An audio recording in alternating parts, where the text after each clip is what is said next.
एक छोटे से कस्बे में दो बहनें रहती थीं, आयशा और जैनब। दोनों के माँ बाप का साया बचपन में ही उठ गया था, लेकिन उन्होंने जिंदगी के हर तूफान को मिलकर झेला। आयशा बड़ी बहन थी, समझदार, जिम्मेदार और बेहद हिम्मती। उसने अपनी जिंदगी का हर पल अपनी छोटी बहन की खुशियों के लिए समर्पित कर दिया था। आयशा सिलाई का काम करती थी। सुबह से लेकर देर रात तक वह मशीन चलाती ताकि जैनब की पढ़ाई पूरी हो सके। जैनब डॉक्टर बनने का सपना देखती थी। उसे पता था कि उसकी बहन ने अपने सपनों की कुर्बानी दी है ताकि वह उड़ान भर सके। एक दिन जब दोनों खाना खा रही थीं, जैनब हंसते हुए बोली, आप जैसी बहन किस्मत वालों को मिलती है। आयशा मुस्कुराकर बोली, अरे पागल, जब तू डॉक्टर बन जाएगी ना, तो वही मेरी सबसे बड़ी कामयाबी होगी। दोनों हंस पड़ी, लेकिन आयशा के दिल में कहीं एक दर्द छिपा था। वह चाहती थी कि जैनब का हर सपना पूरा हो, चाहे उसे खुद कितना भी सहना पड़े। कुछ महीनों बाद आयशा को अचानक तेज बुखार और कमजोरी महसूस होने लगी। पहले तो उसने ध्यान नहीं दिया, पर हालत बिगड़ती चली गई। जब डॉक्टर ने जांच की तो उसने कहा कि इलाज लंबा चलेगा और खर्चा ज्यादा आएगा। ये सुनकर दोनों बहनों की आंखों में आंसू आ गए। जैनब के कॉलेज की फीस का सारा पैसा आयशा के इलाज में लगने वाला था। जैनब चुपचाप कमरे में जाकर रो पड़ी। उसे समझ नहीं आ रहा था क्या करे। वह अपनी बहन को खो नहीं सकती थी। वह बाहर आकर बोली, आप मेरे लिए सब कुछ कर चुकी हैं। अब मेरी बारी है। अगर मैं डॉक्टर नहीं बन पाई तो भी चलेगा, बस आप ठीक हो जाए। आयशा ने उसका हाथ पकड़ा और कहा, नहीं जैनब, अपने सपनों से पीछे मत हटो। अल्लाह पर भरोसा रखो, वह सब देख रहा है।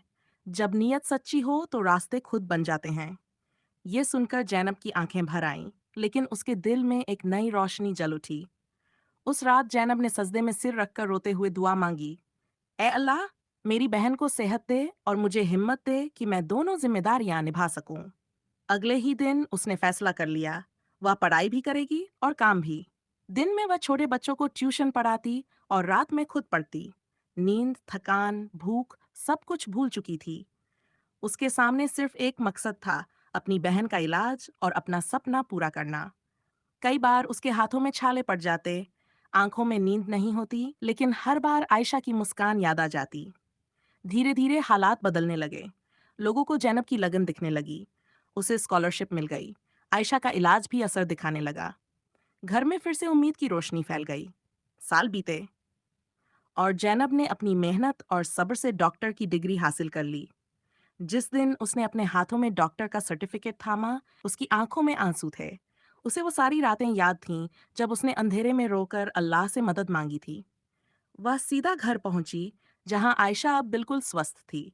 जैनब बोली, आपा, आज जो भी हूं आपकी वजह से हूं। आयशा मुस्कुराकर बोली, अल्लाह ने हमारी मेहनत देखी है। मैंने तो बस तुम्हें रास्ता दिखाया, चलना तुम्हारा काम था। जैनब ने कहा, नहीं आपा, आपने अपने सपनों को मेरे लिए कुर्बान कर दिया। अब मेरी बारी है। उसने एक चाबी निकाली और बोली, ये है आपकी नई सिलाई की दुकान की चाबी, आयशा बुटीक। अब आप किसी और लड़की के सपनों को संवारेंगी। आयशा की आंखों से आंसू बह निकले।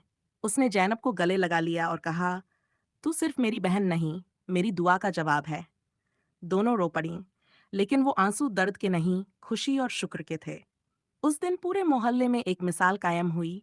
दो बहनें जिन्होंने सिखाया कि सब्र और मेहनत से बड़ी कोई ताकत नहीं। जिंदगी चाहे कितनी भी मुश्किल क्यों न हो, अगर दिल में भरोसा हो तो अल्लाह रास्ता जरूर बनाता है। कहानी के अंत में आयशा ने आसमान की ओर देखा और कहा, हर मुश्किल के साथ आसानियां होती हैं। जैनब ने मुस्कुराकर कहा, हाँ आपा, अल्लाह कभी मायूस नहीं करता। और इस तरह इन दो बहनों की कहानी ने सबको सिखा दिया, मोहब्बत, ईमान और सब्र से बढ़कर इस दुनिया में कुछ नहीं। जब बहन सच्ची होती है तो वो दुआ भी देती है और खुद दुआ बन भी जाती है।